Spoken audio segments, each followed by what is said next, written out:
Hello, ancient civilization buffs. Today we are visiting a little-known archaeology site in the Sacsayhuaman Park, situated in the rural foothills above the ancient city of Cusco, Peru. This site, called Inkilltambo, which means in Quechua, Inn of the Gardens or Inn of the Flowers, is for me one of the most unique and beautiful sites to be found in all of the park. We start our hike from the Tabamatchai archaeological site, and after a few missed trailheads, we finally get on the right path and are greeted to some of the most incredible views in all of Cusco.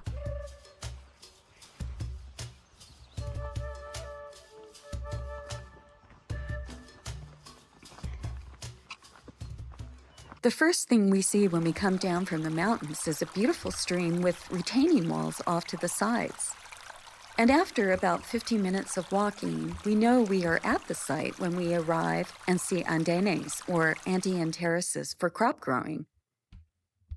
After this, we arrive at my favorite part of the site, the main central Waka. So here we can see some Inca work, and you can see it's pretty rough, but finely constructed, and they did excellent channels to carry the water. They were excellent engineers for channel work. But you can see they also had mortar in between the rocks. And we have a lot of moss now because it's so wet.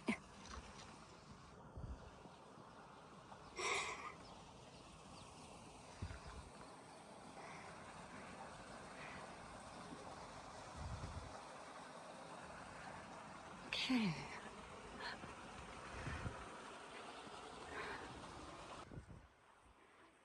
Yeah, this looks like a different time when this was created.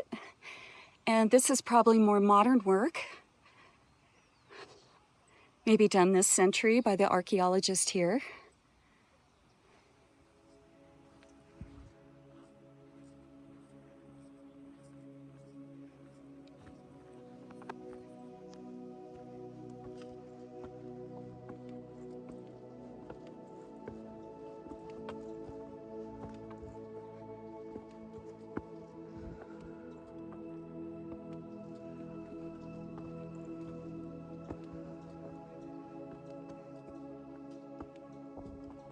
And there we start seeing some polygonal stonework in the back.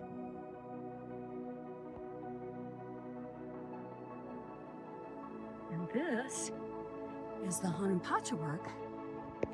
And one way you can recognize it is because it's filled with niches. And this is always one of the features. So you have a giant stone, and then they build these niches into the rock. And you can see how perfectly plain they are, though there is a slight curve here.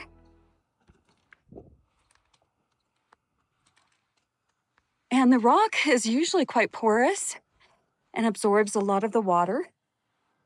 And this is why we frequently see this mold and moss coming out of the rock, because this is limestone, and limestone is known as very porous.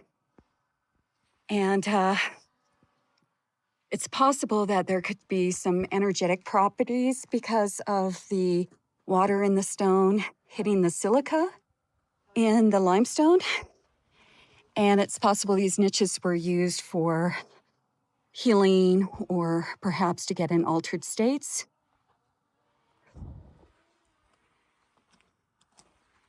And here we see some megalithic work on the side of the Hanan Pacha.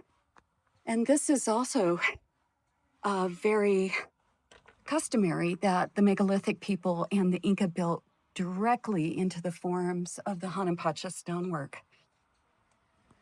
What is one of the most unique features about this site is that here you will see some of the most beautiful examples of what I call the mother or Hanan Pacha culture.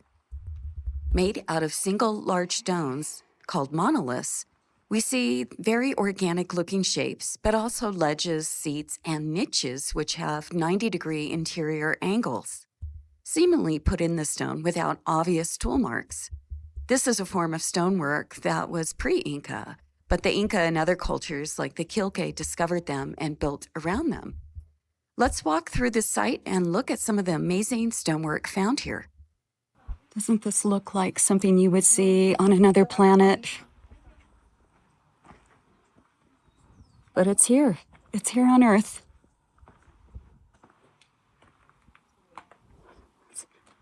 Such interesting formations put into the stone. And look at this angle here. It's not straight, but it's slightly bent upward. A little notch there.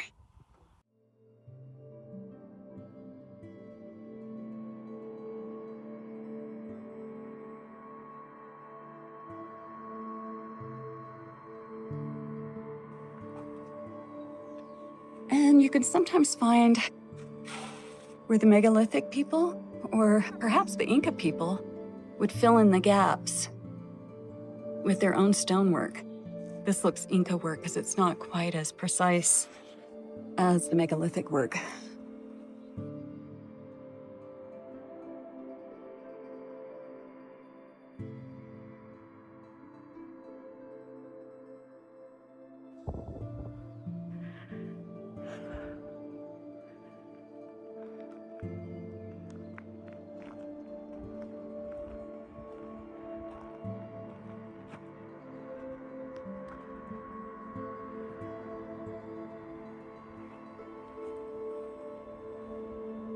Look at these shapes here. They're so organic, but you can definitely see they were made for some function. And this is actually pretty large. This is probably the snitch here. I would say this is probably 4.5 feet tall and 3 feet wide, or actually more. That looks like 3.5 feet.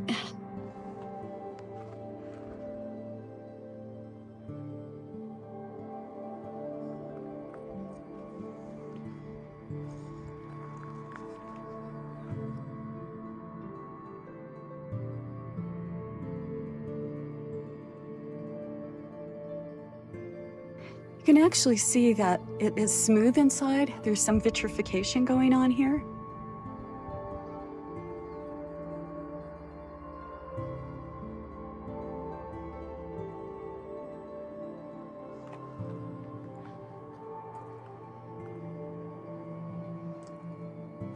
It definitely looks like somebody molded this.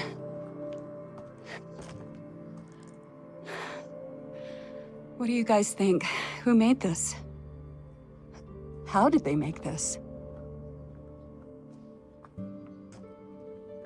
And here's Inca work right here. And then we see some finer construction over here.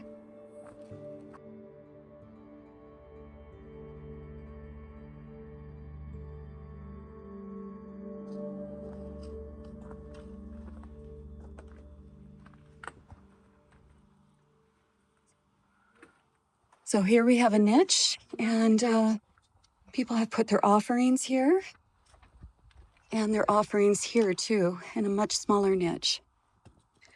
Most offerings in Peru are in the form of coca leaves, usually 3 leaves, which are called quintus. Here, shamans and just regular people send blessings to the Apus, also known as the sacred mountains around the area, as well as to Pachamama, which is known as the Mother Earth in the Andes.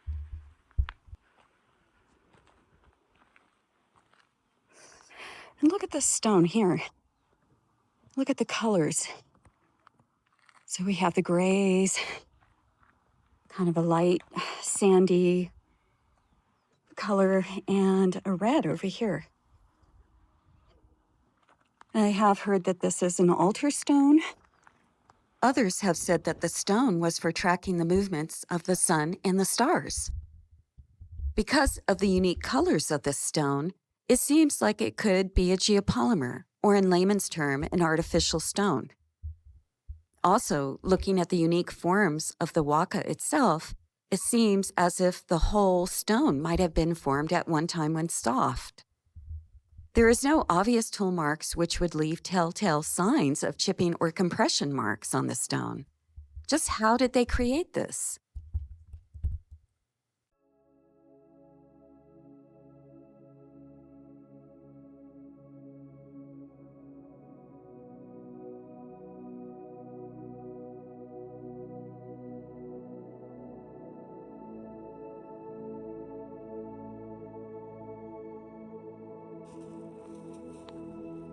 So wherever the megalithic people and the Inca and other cultures like the Killke found these stones, they built their work right around it, and frequently to fit in perfectly into the stonework, because they recognized it as very sacred, honoring their ancestors.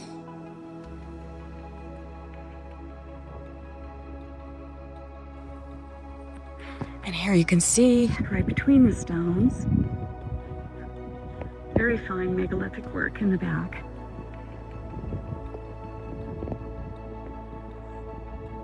Okay, now we're gonna work our way up. And over here is an entry where you can go inside, and the walls are completely smooth, though at slightly curved angles.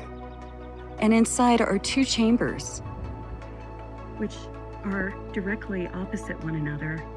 And they could perfectly fit somebody who used it for meditation or for shamanic journeying.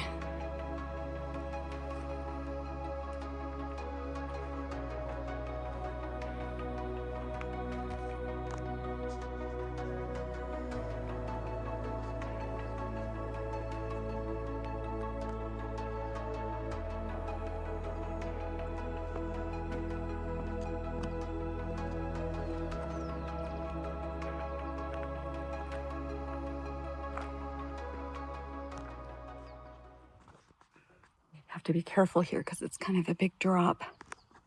But I am going to go back here.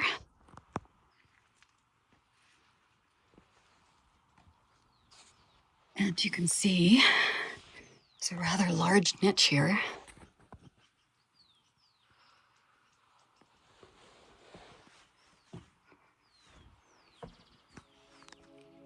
And more of these stepped chicanas right over here.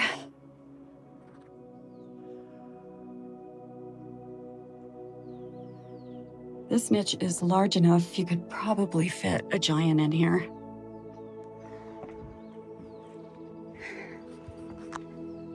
And there is another niche over this stone right here. Like most Hanan Pacha constructions, there are always niches formed into the rock. Though the official mainstream narrative was that these niches were used to hold prisoners, which is why people sometimes call this site Inca Carcel, it is highly doubtful that this was the initial function of this site. I think this site may have been used for shamanic journeying or perhaps alternative forms of healing. Many have noticed before that when you hum into these niches, you can hear deep resonant frequencies. It is far more likely that singing or toning was done in them as a way to reach altered states, just like when Gregorian monks chant using solfeggio frequencies, which are known to take one on journeys of the soul. Here, the niches are directly across from each other, and perhaps two people sat in them and toned and hit pitches that were complementary and harmonic to one another, further enhancing the experience of transcendence.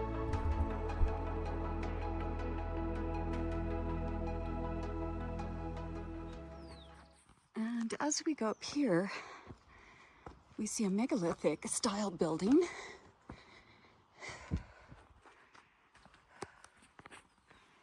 Which has been repurposed by the Inca or the local Quechua people here.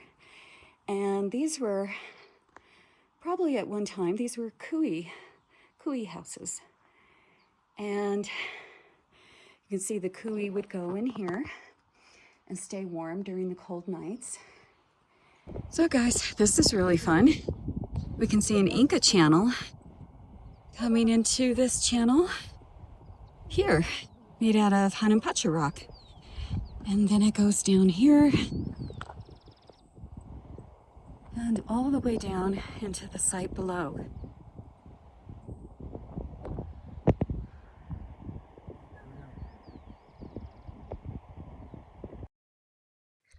According to archaeologists, Inkilltambo's terraces and buildings were built during the reign of Inca Huarcocha as a ceremonial center. And since Tambo also means resting place in Quechua, it most likely was used by travelers as a place to stay along the Inca Trail as they went from one town to another. As we visit the lower section of the Inca residential area, we can see some interesting stones set into the walls. There are two locations where we have stones with knobs in them.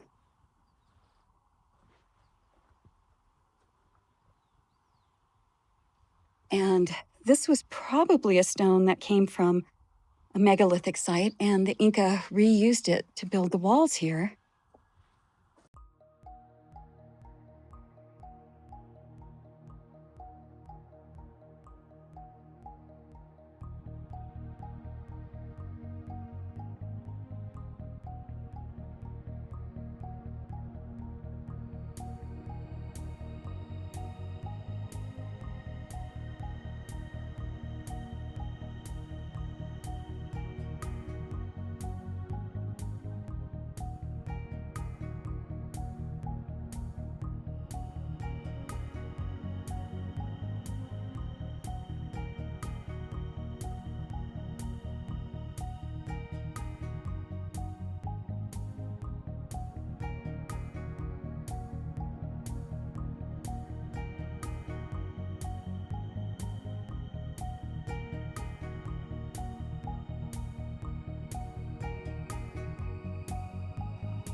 Can you see this? And that step pattern is called a chacana here. And you can see people weren't walking on that. It's way too narrow and it really doesn't go anywhere. But that is one of the features of Hanan Pacha rock. And some Inca work here. And this is in the lower section of Inkilltambo. And here we can see some classic Inca work. And we have 1, 2, 3, 4, 5 niches. And there's a stairway up here, which is quite fascinating.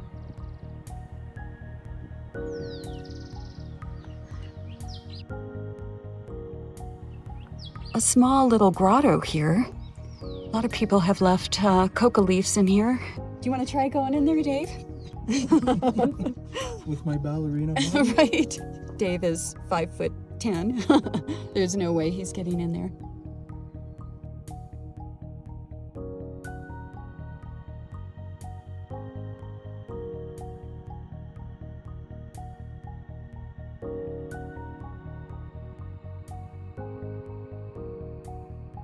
And this seems to have been broken here. So, like right here was broken off. And this definitely looked like it was broken off. Here also doesn't look like it's been worn off through time a lot. And this is like, almost looks like it's done by hand. Mm-hmm. Not the cutting, but like made it soft by hand. Yeah, wow. And here you can see what looks like water leaching in the niche right here. Mm-hmm.